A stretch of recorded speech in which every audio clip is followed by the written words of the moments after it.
You might have seen most of his stuff already. If you have not, though, you can check out. He has a podcast on Spotify called The Comment Section. Also, you can check him out on Twitter.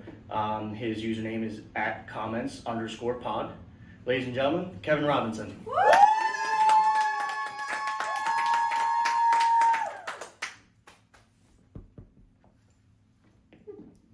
What's going on, ladies and gentlemen?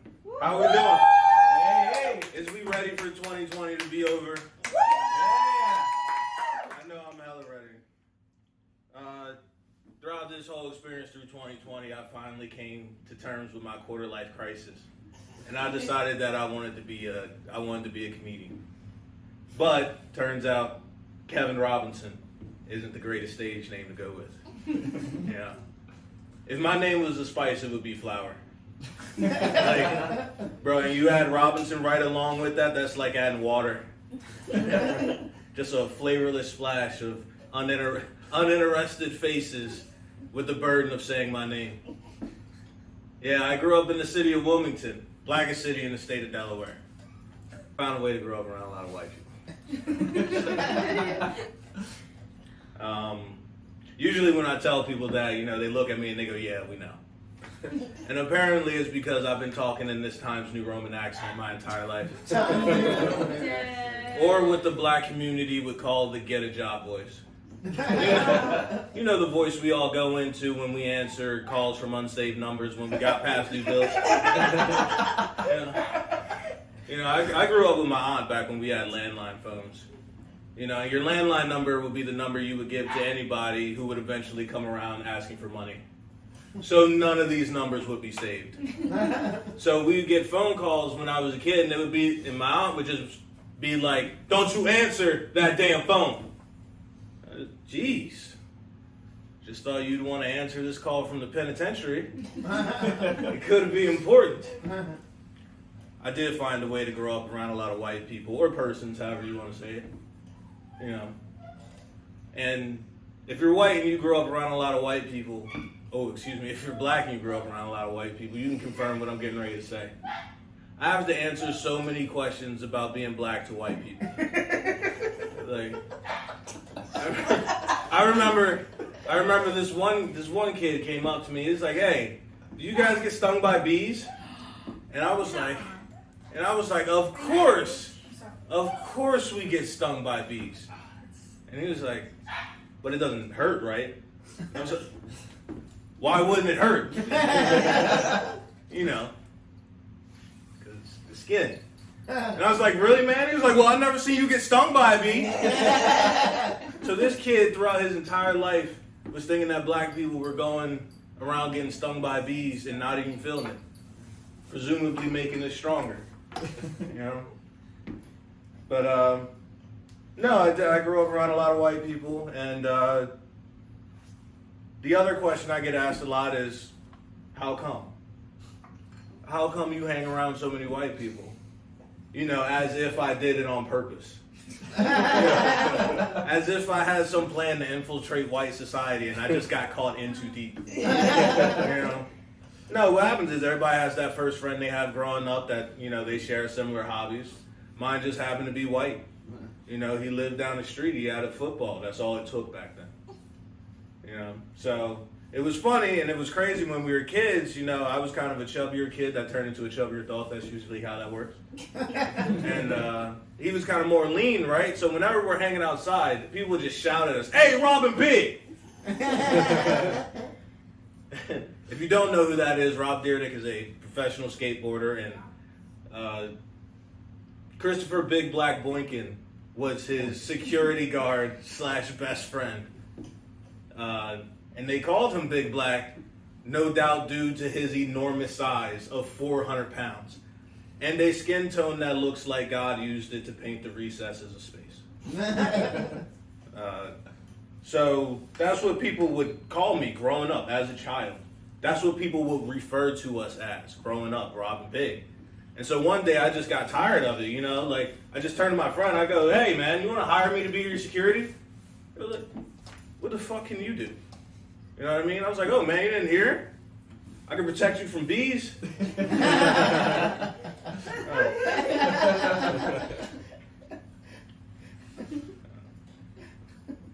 lot of comedians like myself suffer from self-esteem issues. But unlike most members of society, between our overthinking and our overanalyzing, we find time to write a dick joke. So I think about my flaws all the time. I think about them constantly. Like how I can just trip in my own home. Like the place where I know where everything is. Like I trip so much in my own house that I've just started believing that ghosts are doing it. Like my house is some sort of halfway home for bullies who used to live in the 80s. And I'm Marty McFly on the way to the microwave. Another flaw that I have is that sometimes, for no reason at all, I'll just have out loud conversations about the inside thoughts that I'm having. This has caused me to get in trouble on more than one of occasions. I was driving with my girlfriend one night, and it was one of those warm, mild nights. Pretty much everything was quiet, low music playing. So I had just put out an episode, so I was thinking about my voice. And I was like, I bet a lot more people would listen to me if I had like a more distinct voice. We already talked about how I speak in Times New Roman. So I'm thinking about this and I'm thinking about it, and like under my breath, I just go like, I wish my voice was better. So it was a hot 2 seconds before my girlfriend chimed in and said, "Deeper, right?" And I have never been so quickly offended in my entire life. She said so much with just those 2 words. Yes, yes, your voice is terrible. 2, here's what I would change if given the chance. And I don't know how she said it with just those 2 little words, but she somehow said I got a little dick. Thank you. You know what I'm really tired of? I'm tired of crackheads coming up to you with propositions, with business proposals even, about how they're just a one-way stream for money, why you should just give them money. And like, you ever be at one of the gas stations in the city and one of these crackheads will come up to proposition you?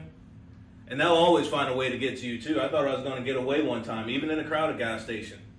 I finished filling up, put the nozzle back on the handle, and I started looking around. I was like, where is he? Then I started to get worried. I was like, oh my God, what if something happened? What if something happened to this gas station's resident crackhead? You know what I mean?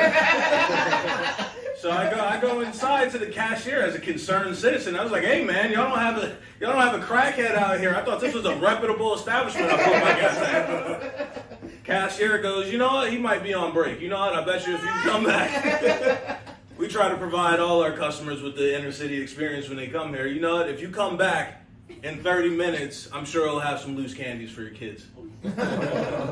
So I go back to my car, feeling saddened.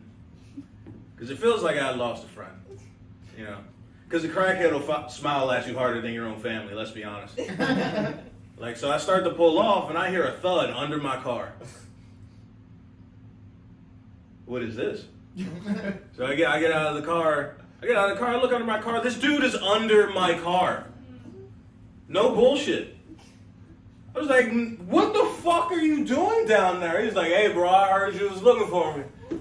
Like, bitch, here I go. And I was happy, right? I was happy to see he was okay because he gave me that warm smile that just melts your heart and make you hold your wallet just a little bit closer. And I was happy to see that he was okay, but I was kind of upset too because, all his candies fell out his pockets. So, he started to go into his old speech on why he needs money. And if you grew up in the city, you know this whole story's bullshit. The real reason they're asking you for money is just so for one night they can get the taste of dick out their mouth and suck some crack with some integrity. So I had to think of something quick to distract the crackhead. I was like, oh look, your baby mamas. And he's like, nice try. I've been on meth for the last 3 years. My dick ain't worked. If I could just have a minute of your time. Social distancing is the phrase of the year. There was an issue plaguing this country long before COVID got here. And a lot of people aren't going to like to hear this. But it was sexual assault on women. You know, I think the phrase of the year should be believe women. Woo! Because they've gone through enough. That's right, yeah. Yeah. Yeah. You're not going to like the next half of this shit. So, I don't think the phrase goes far enough. Why should we only believe women in terms of sexual assault? We should believe women all the time. Yeah. Even in domestic violence cases. Because if a bitch says she fell down the stairs, then I don't think we need to look into it.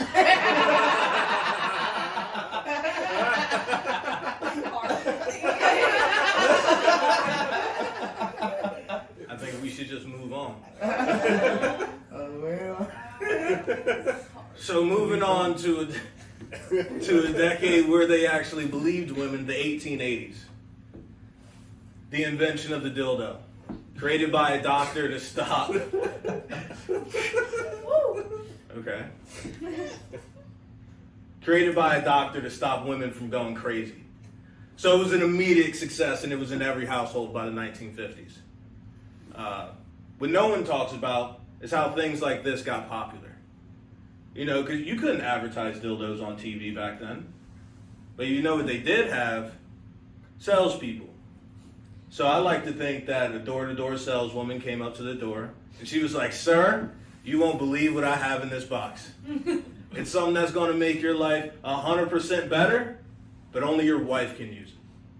You know, so she takes your wife upstairs for a talk. And after like 5 minutes, you know, she's coming down and she won't even look in your direction anymore. She's talking about getting a job with her own money. And then you're just, what the fuck is going on? So you do the only thing you can do. You beat the hell out of her, because let's be honest, this is 1950. We keep them in line, yeah. My girlfriend's into that kinky shit. I'm not really into it, you know. But I go along just to appease her, right? You know, what she doesn't like is that after sex, I break all like the romantic tension, you know. She says, "You're such a mood killer after sex." So what usually happens is, you know, once we finish, she finally takes her hand off my throat. You know, she goes around, she undoes the shackles. You know, eventually she comes around and getting the ball gag out of my mouth, and I'll say something like, "Damn, bitch, I almost died." And then, you know, she'll sit on the side of the bed and she'll say something like, "You know, a salesperson came to the door today."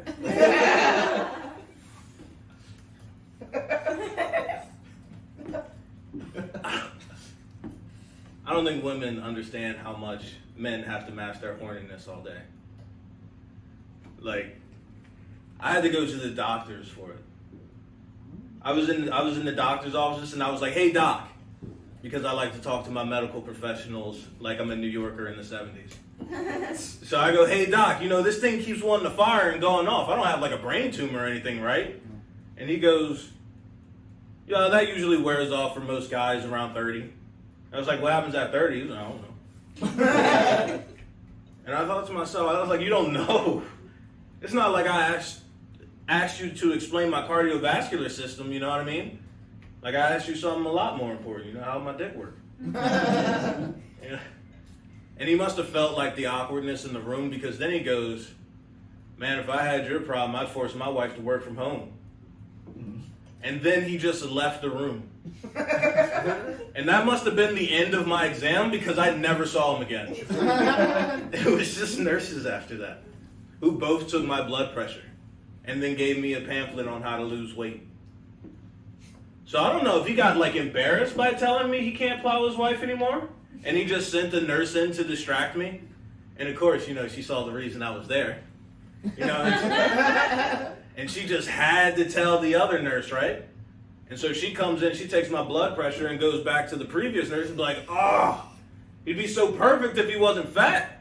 And then the first nurse goes, "Well, give him a pamphlet. And we'll see him in 4 to 6 months." Hey, thank you guys. That's my time. I appreciate you guys coming out. Doghouse for putting the show on.